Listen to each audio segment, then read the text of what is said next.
What's up guys, this is Nick from Barbin.com. Today I'm going to be reviewing BPI Sports Best BCAA.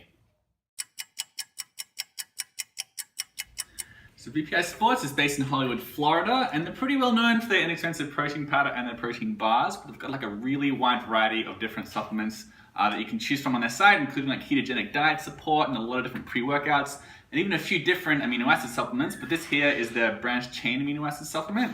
And it talks a lot about how it has oligopeptide enzymatic technology on their BCAAs. That's what they think sets it apart. So this is the blue raspberry flavor. I'm going to try it with water.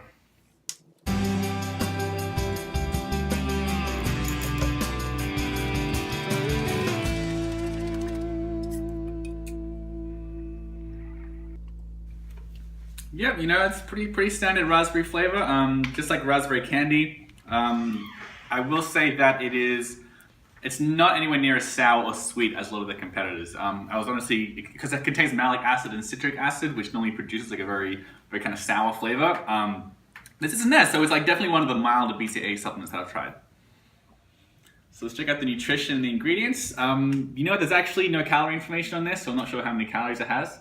But one serving does give 5 grams of BCAAs, and that's in a 2:1 ratio of leucine, isoleucine, and valine, which is pretty standard. What sets this apart is that, it has oligopeptide enzymatic technology. What that means is that the BCAAs are peptide-bonded, which is meant to make it a faster transport vehicle, so they're meant to be able to absorb a little bit faster than your standard BCAA. That's according to BPI Sports.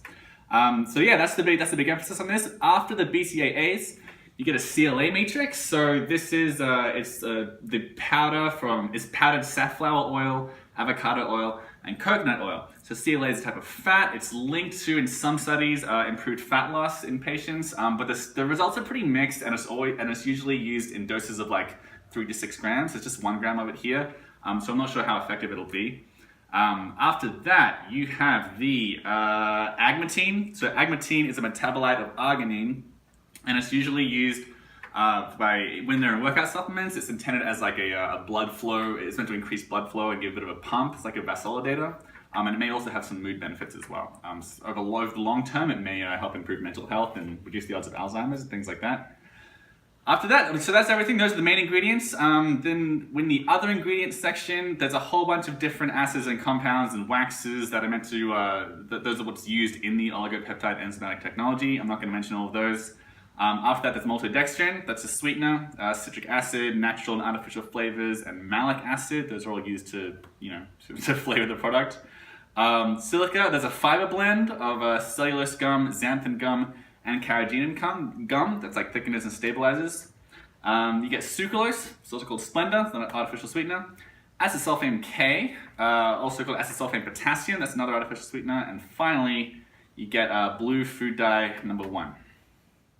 So as far as price goes, this is obviously a very little tub. Normally you'll get it in a larger tub of 30 servings. That costs $30. So it's $1 per serving. It winds up at 20 cents per gram of BCAA. A lot of the more popular competitors are like Scivation Extend. They're more like 11 to 12 cents per gram of BCAAs. So it's more expensive than usual. Although it does have the agmatine and the CLA matrix, it does have more to it than the standard BCAA supplement. So that's something to keep in mind. So what I liked about BPI Sports Best BCAA, first of all, it does taste pretty good. It's not as sour as a lot of the competitors. It doesn't have any soy as well, which might be a relief for some users who try and minimize soy in their diet. I like that it has agmatine. It has it in a good dose as well, 250 milligrams. And there is good evidence that might improve blood flow when you're working out. And I like that it has a good 2:1 ratio of BCAAs. Some people try and really put in a lot of leucine and a lot less of the other 2 amino acids. But this 2:1 ratio is pretty well supported by science. What I didn't like quite so much about BPI Sports is that, so first of all, it contains the artificial sweeteners sucralose and acesulfame potassium, which some people try to avoid. I also just wasn't really sold on the usefulness of the CLA matrix. Again, the whole matrix is 1 gram, so it's probably under a gram of CLA per serving. I'm not really convinced it has any benefits. And also, I'm just not 100% sold that the whole oligopeptide enzymatic technology thing is really adding much to the experience as well. So I kind of just view this basically as a good BCAA supplement with a bit of agmatine, and for that, it's a little bit expensive. Alright, those are my thoughts on BPI Sports Best BCAAs. For the full review, you can check out the link below at barbend.com.